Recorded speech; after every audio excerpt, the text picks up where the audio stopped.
Welcome back to the show. We're airing daily at 4:30 p.m. London time, and we're having fun learning to do mental multiplication together. Today we're working towards our orange belt. Be sure to tell your friends about this so they can join us too.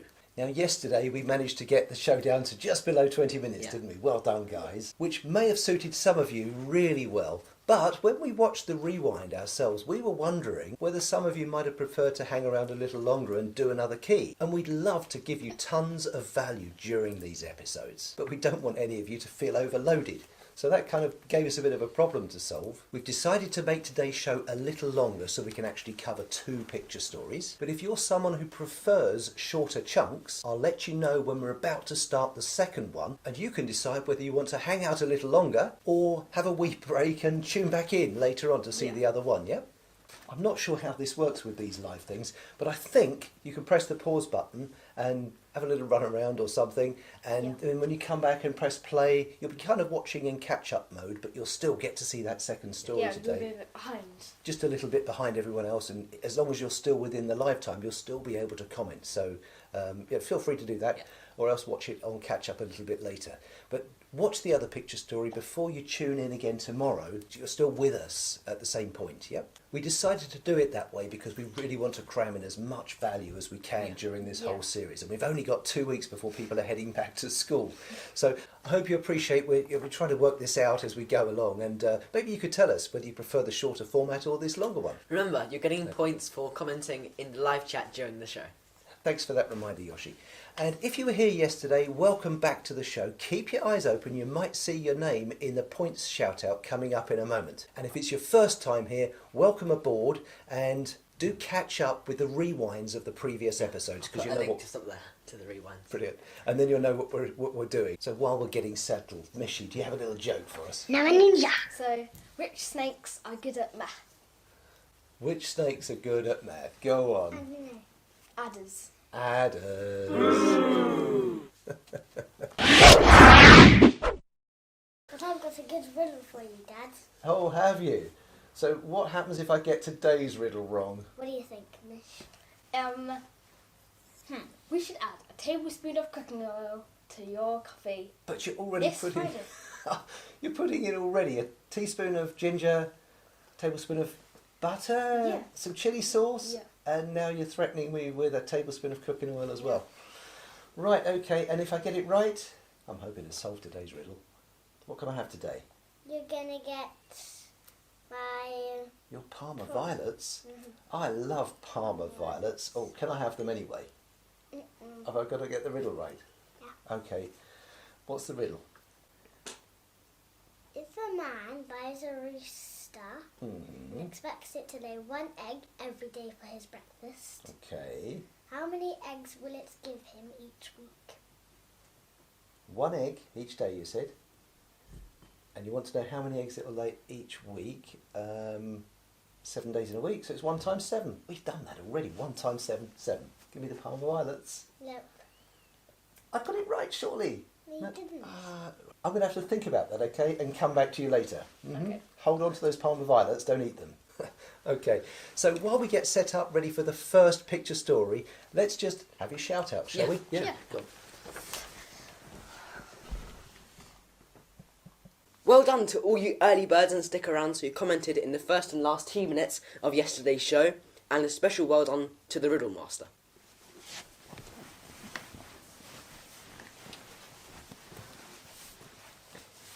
So are you ready for your next picture story? This is the first one from the orange belt.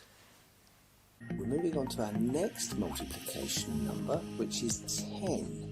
Okay, this is the first picture story for the orange belt. We've done 0 and 1, we're jumping right up to 10, and there's a very specific reason for that, and that's because it's the next fastest multiplication to do. If you multiply anything by 10. So just like we had that rule for when do you choose the 0 as the key, whenever there's a 0, and when do you choose the 1 as the key, whenever there's a 1, unless there was a 0. Choose the 10 as the key whenever there's a 10, unless of course there's a 0 or a 1. That's right. So that's when we choose 10 as the key.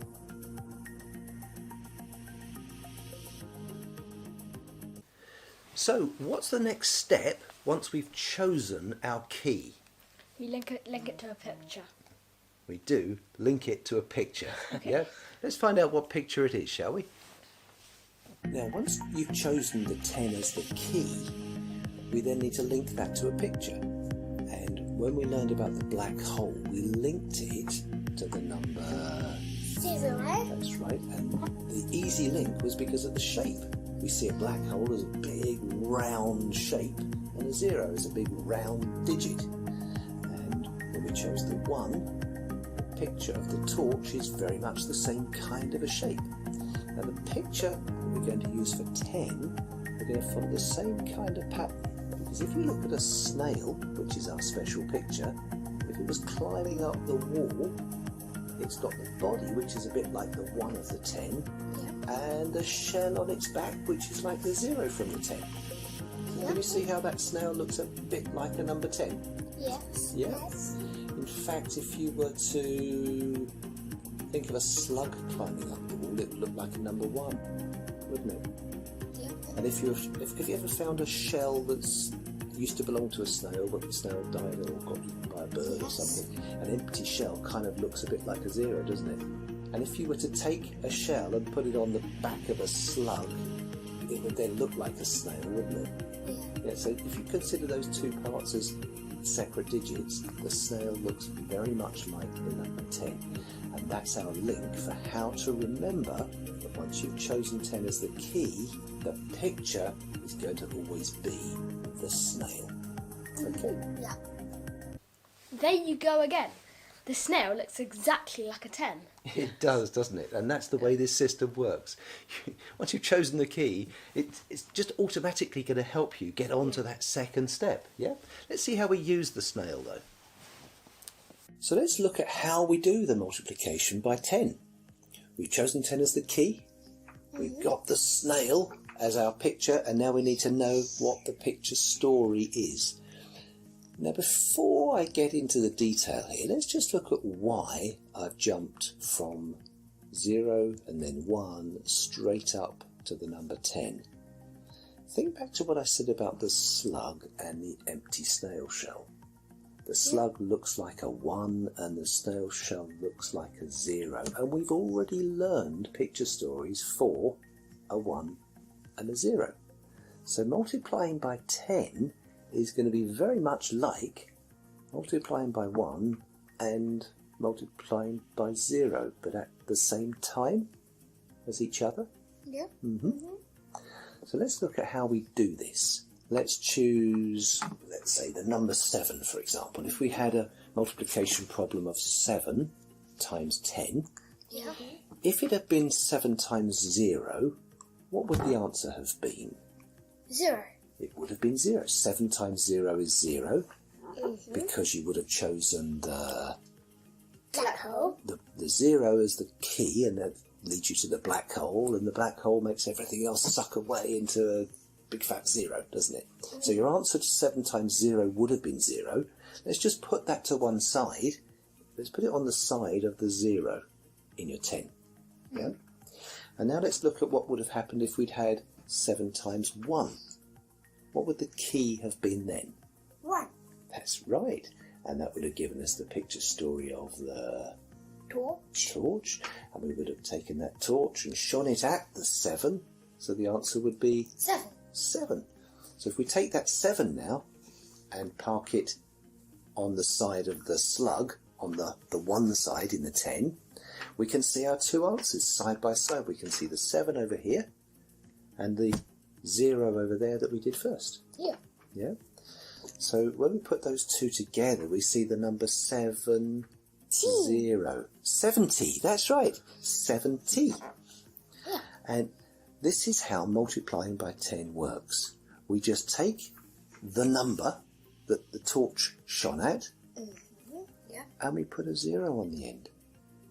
In fact, the quickest way of running this picture story on your mind is to think about that slug crawling up the wall and how you might go and find one of those snail shells that's empty, pick it up and pop it on the back of the slug to make it look like a snail. Yeah. Yeah? so that when you see a 7, you say, what would that 7 look like if I was to put a little snail shell on the end? Slug. It would look like what number? 70. It would look like number 70. So 7 times 10 is... 70. That's right. Let's try that with just another example. Let's say we had to multiply 2 by 10. What would that look like if we put a snail shell on the end? 20. 20. Can you see that? Mm-hmm. Good. Do you get that? Let's just run through a very quick demo. So let's just run through all of the numbers from 0 up to 12 to see if we can multiply them by 10. Mm-hmm. Let's start at the bottom end. 0 times 10. What would we choose as our key? 0. And why is that? Because 0 is quicker than 10. 0 is really, really fast. We said if there's ever a 0, you always choose the 0. No exceptions. Always choose the 0 if there is one. So we would have chosen the 0. We would have said the picture for 0 is the... Black hole. Good. And what would we have done with the black hole? What would have happened to the whole problem? All the numbers get sucked inside it. They all get sucked into the black hole and they disappear, leaving you the answer of... The black hole. Or 0. The answer of 0, that's right. So 0 times 10 is going to be 0. But let's just say, what would happen if you accidentally chose 10 as the key? If you'd done that, what picture would you have had to go with? Instead of the black hole, you choose the snail, because the snail is the picture for the number 10. And with the snail story, we pick up a snail shell and we put it on the end of our number, so we would end up with a 0 and another 0 next to it. And that's a number you don't very often see. We don't normally write 2 zeros next to each other like that, because it doesn't really mean anything more than just a 0 on its own. Yeah. If you remember learning about tens and units, 0, 0 means where there are no tens and there's no units either. And you might just as well say, oh, there's no hundreds either, and say 0, 0, 0. They're all the same value. Yeah, so the answer is 0. So it wouldn't matter if we chose 0 as the key or 10 as the key, but choosing 0 as the key is going to get you to your answer quicker than choosing 10 as the key, because it saves you the bother of finding a snail shell to tap onto the end of the 0 and then wonder what to do with 2 zeros next to each other. That's why I say if there's a 0, choose the 0. Good. Let's move on then and look at 1 times 10. If we had 1 times 10, what should we choose as the key? The 1. The 1. Why is that? Because if there's a 1, you always choose the 1. Well done! Unless there's a... 0. Excellent. So we would choose the 1. And what would the picture story be for the 1? The torch. Good. And we would have played the story for the torch. We would have picked up the torch and shone it at the... 10. 10 to give us the answer of... 10. 10. Excellent. But let's just imagine for one moment if we accidentally chose 10 as the key instead of 1. With 10 as the key, we would have to use which picture story? The snail. The snail. Good. And with the snail, we look for a little shell. Yeah. And we put it next to the 1. And what answer does that give us? 10. 10. 1, 0, which is 10. So we get to the same answer, but once again you ask yourself, is it quicker to shine a torch at the number 10 and say, well, there's the answer, it's already in front of me, or is it quicker to go and find a shell and put it alongside the 1 and read a new number? It's quicker to choose the 1. It's quicker to choose the 1. That's why we had that rule about choosing a 1 if there is a 1. Good. Let's try 2 times 10. We did this earlier, didn't we? Let's see if we can flow into this pattern nice and quickly. We take the 2 and we put a shell on the end. And what does 2 become? 20. 20. Excellent. So that's 2 times 10 is 20. Can we try it with 3 and a shell on the end? What would 3? 30. 30. Well done. What about 4 times 10? 40. 40. What about 5? 50. You're seeing a pattern here, aren't you? Then 60. Then 60. 70. 70. 80. 80. Good. 90. 90. Now let's just pause there at 90, because all of those so far have been just 1-digit numbers tonight. Once we get beyond 9, we need to multiply 10 by 10. And it's no more difficult. The rule is exactly the same. We take the number 10, which already has a 0 on the end. We're just putting an extra 0 on the end. And what number do we get when we see 10 with another 0? 100. 100. So 10 times 10 is 100. Yeah. And it wouldn't matter which 10 you chose as your key, because you're just going to put a 0 on the end of the other 10. You choose the 10 on the left and put a 0 on the right hand side, or swap the other way around. Yeah. Let's see what happens if we need to multiply 11 by 10. Do the same thing with a snail shell after the number 11. What number do we see then with 110? 110. 110. Well done. Did you get that, Karen? 100, and there's your 10. Because this one is now in the hundreds column. And the 10 over here, we've got our 1 in the tens column, and our 0, the snail shell, is in the units column. So 110. Is that good? Yeah. Excellent. What if we now wanted to multiply 12 by 10? See if you can try this one, Karen. We've got 12 times 10. We're going to put a snail shell on the end. So we've now got 1, 2, 0. What number would that be? 120. Well done, 120. And that's all of your multiplications for the 10 times table up to 10 times 12.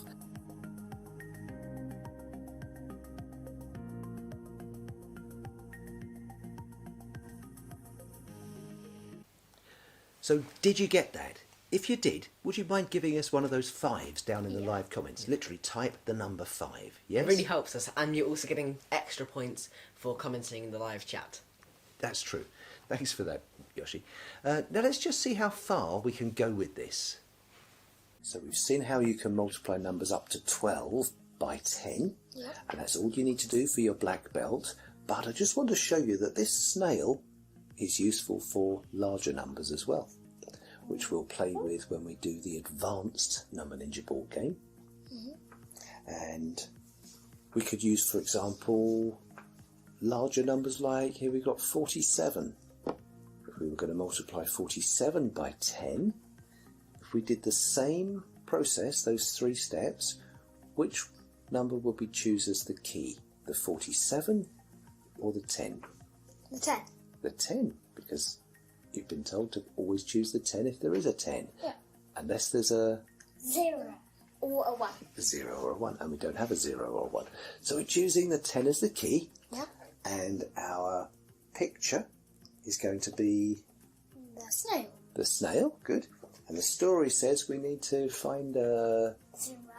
and put it on the end. So if we put a 0 on the end of our 47, what do we have?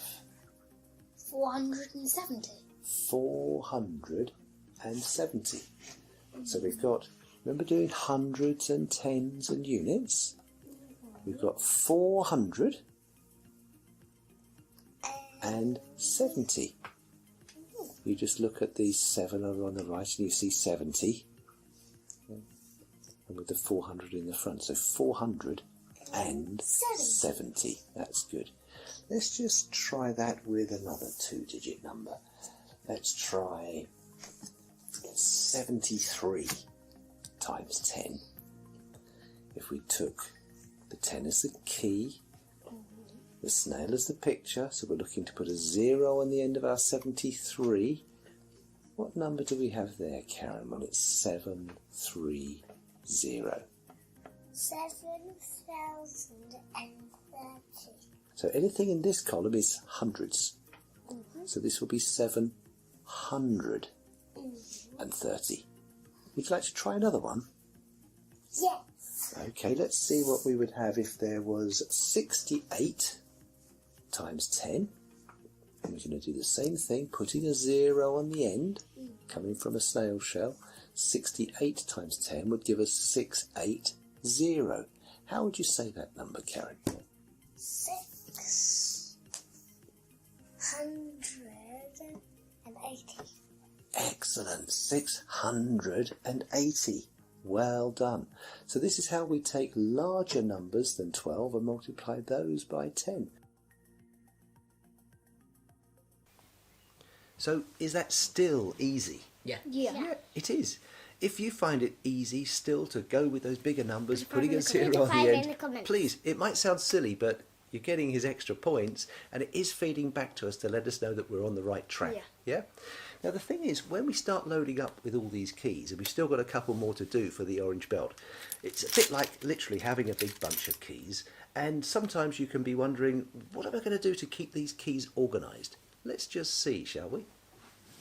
So we've learned 4 keys so far that we could have chosen. We've chosen the X when we saw a combination of 2 8s. Yep.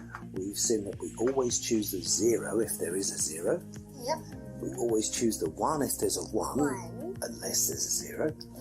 And we always choose the 10 if there's a 10, unless there's a 1 or a 0. Yep. Good.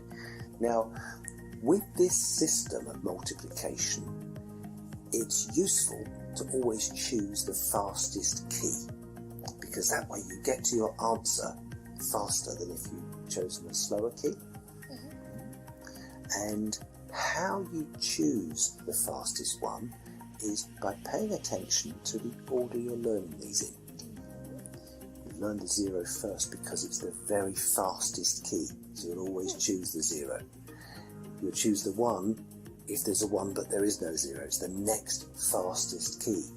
10 is the next fastest key after that. Yep. So as we go through these picture stories, you're going to see these building up, and if you choose the one that you learned earliest, then the chances are you'll be choosing the fastest key.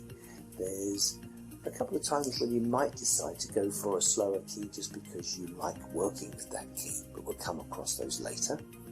And it won't really matter if you choose the wrong key, if it's not the fastest but still gets you to the same answer.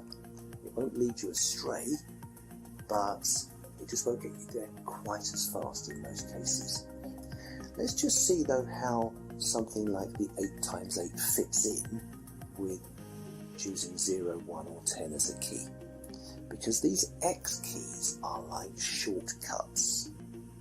They're even quicker than running these other picture stories, because when we chose 8 times 8, you knew straight away that the answer was 64, and that was just like running the black hole story through your mind, wasn't it? They'll become kind of patterned in your mind. You'll just remember that 8 times 8 is 64. It'll just stick with you as a shortcut. Really, these X keys are those shortcuts that help you get up those 3 steps really quickly. So we would always choose an X key if we see one. Then we would look for the 0 or the 1 or the 10 or the other ones that we're going to be learning about in the order that I'm teaching them to you. So we're learning these keys in a special order, yes? When someone says to me, can you just help me with my 6 times table, let's say, because that's the one I'm struggling with, the root of their problem is that they're approaching multiplication from a sort of memorising tables point of view. So this way of learning multiplication will give you a key for multiplying by 6, but in many cases it'll actually give you another key to handle many of those multiplications much faster. For example, let's take the problem 6 times 10 as we've just done. You'd obviously use 10 as the key because it's much faster to use 10, and knowing which keys are faster than others is really helpful to know when you come across any multiplication. Yeah, that's the structure of this whole course. It's a system that covers all of the multiplications. But in order to be able to do that, you really have to wind right back to basics. And I mean going right back to learning things like multiplying by 0, which to some people might sound like, why am I learning this? I've already learned all the other times tables. But it's the way that you understand the system and you put these keys in order. But once you have all these keys in your hand, you might be wondering, what are you going to do if you choose the wrong one? Let's see. Now, it is possible sometimes that you'll choose the key that isn't the fastest, and in some cases you'll find you can still get the same answer. It'll never take you to the wrong answer, but there may be times when choosing the wrong key leads you to a dead end. Let's say we were going to do 10 times 7, and as you know, you should have chosen 10 as the key, but let's say you'd chosen the X in the middle. The X is meant for specific patterns. You say, well, okay, the X, what is the pattern? 10 combined with 7, and there will be nothing that you can do with it, so it's a dead end, because there is no X picture for the combination of 10 with 7. Or similarly, you might have chosen the 7 as the key, and you say, well, what's the picture then for the 7? I need to link to a picture for the 7, but I don't know the picture for the 7, so you're once again at a dead end. And the useful thing with that is, you say, well, okay, I'll go back to choosing a different key. If I can't choose the 7, it must be the X or the 10. And if I can't do anything with the X, then it leads me straight back to the 10.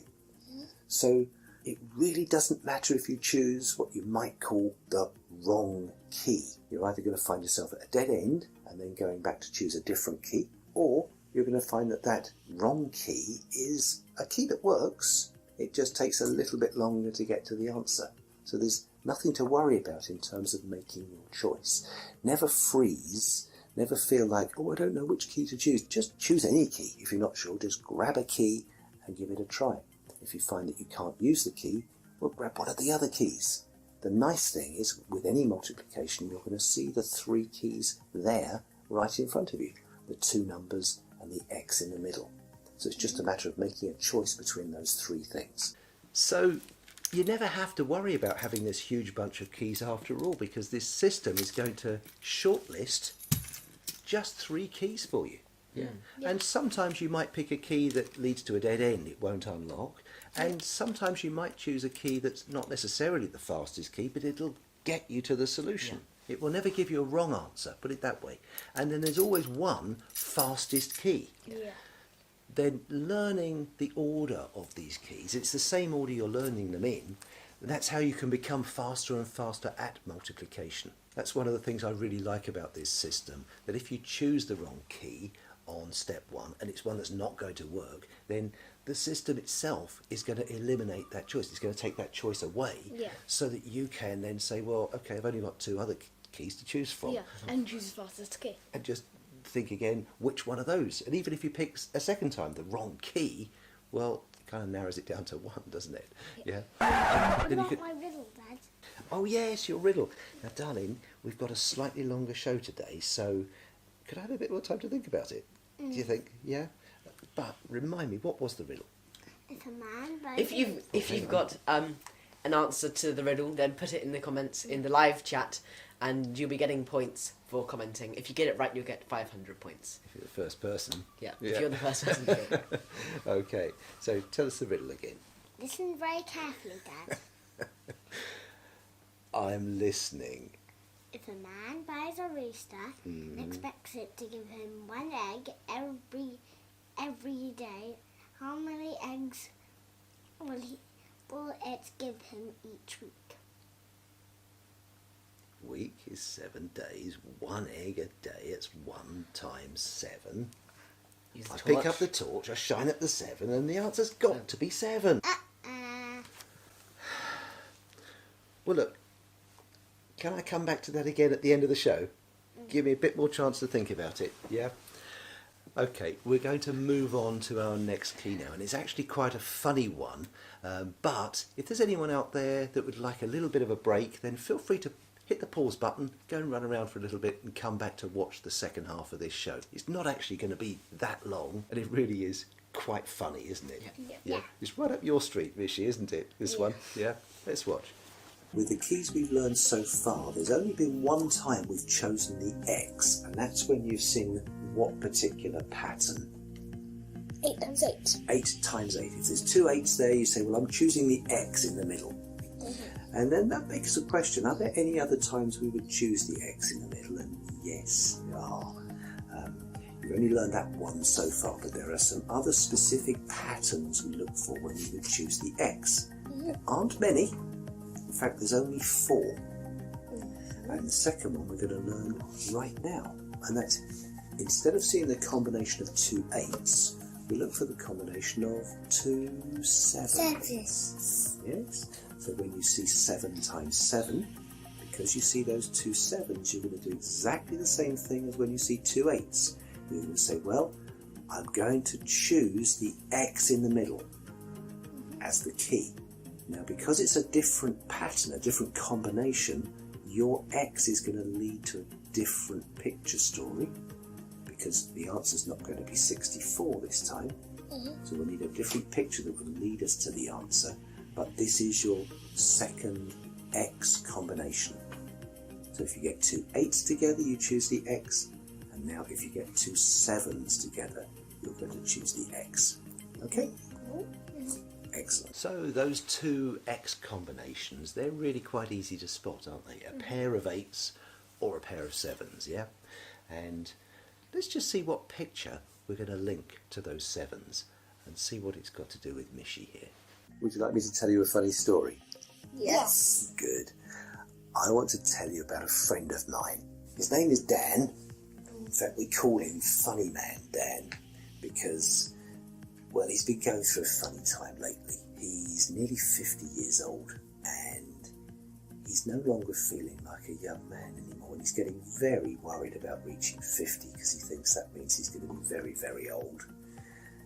So he started doing some odd things. One thing he started to do, he always used to just dress very casually, but now he started wearing a bow tie.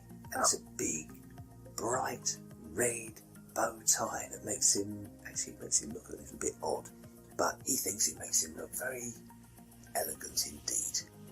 Now the funny thing about this big red bow tie is the pattern on the tie. It looks like he's got a 7 on each side of the bow tie.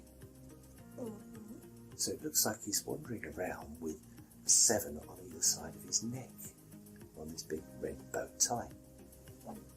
And the funny thing, it occurred to me when I saw him wearing this 7 and 7 on his bow tie that this would work rather well with our 7 times 7 multiplication problem. Because do you remember I told you if you see 2 7s together, you're going to choose the X in the middle, and we need a picture to link that X to.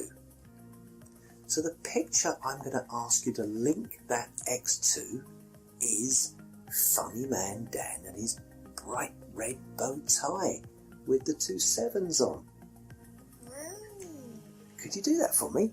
Yes. Yes. So if you saw 2 8s, what picture would you have chosen for the X? The chessboard. The chessboard. But if you see 2 7s, you still choose the X, but the picture would be The bow tie. the bow tie. Sometimes I just refer to the bow tie as Funny Man Dan. So that's how you remember the bow tie with the 2 7s is you're going to be your picture story when you see the pattern of 2 7s. Okay? So, it's the bow tie. Yeah. Yeah? But how is that going to help us solve this problem of 7 times 7? Let's see, shall we? So, let's have a look at how we handle 7 times 7.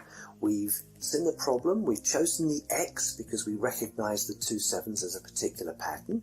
Once we've got an X with the 2 7s, we need to link that to our picture, which was the bow tie.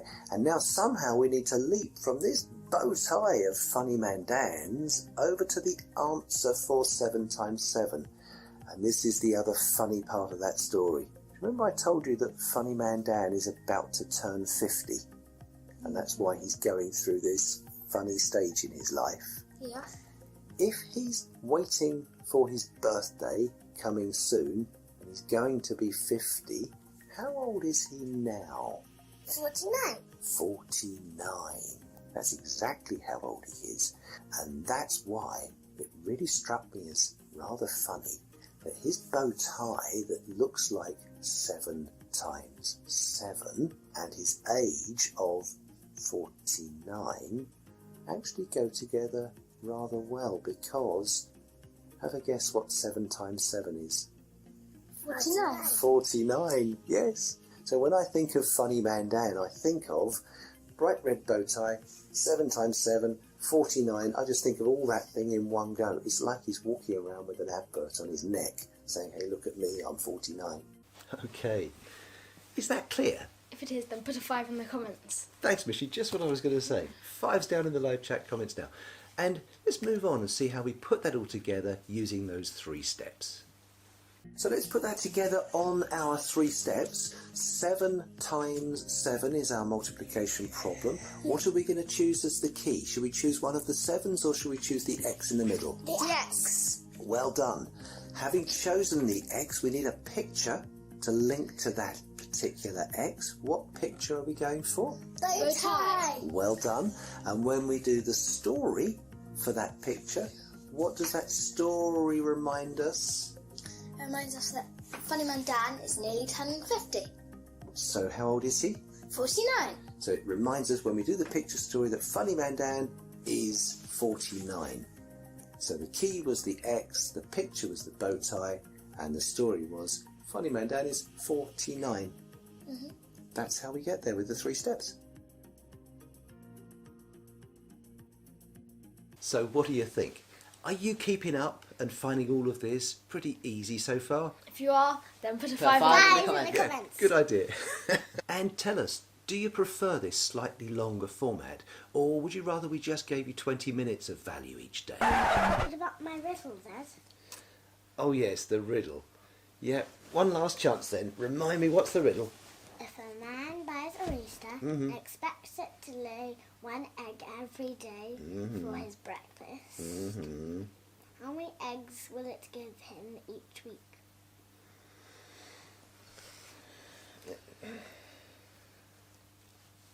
7. Again. You know what 1 times 7 is, don't you? Yeah, 1 times 7. It's 1 egg. It's That's egg. the answer. It is 1 egg every day. There are 7 days in a week, yeah? Mm-hmm. So 1 times 7. 1 times 7 is 7, isn't it? Yes, but that isn't the answer. Go on then. What's your solution? The answer is nothing. 'Cause roosters don't lay eggs. Oh no! I thought so. Oh, so what's going in my coffee? A tablespoon of cooking oil. A tablespoon of cooking oil on top of the ginger. And the butter and the chilli, I think it was, yeah. So it's ginger, butter, chilli and Now, cooking oil. Yeah. I'm really not looking forward to this.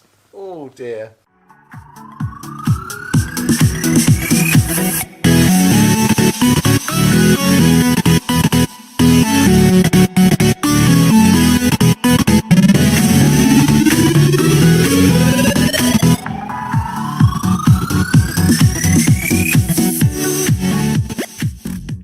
Okay, I hope you enjoyed today's show.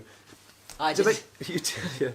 to get your invitation for tomorrow, make sure you've subscribed to the channel and look out for those notifications, yeah? Or you can just come back. We're broadcasting each day, 4:30 London time, yeah? yeah. Goodbye. And since we're about to end it, you might want to put your last comment on. Oh, yeah, absolutely. Yes. Drop your last Yeah. comments Get quickly 300 before it points closes. for putting in your last comment. 300 points just for putting something in these last 2 minutes. Yeah. Yep. Yeah. Anyway, till tomorrow. Yeah. Bye-bye. Is that good? Bye.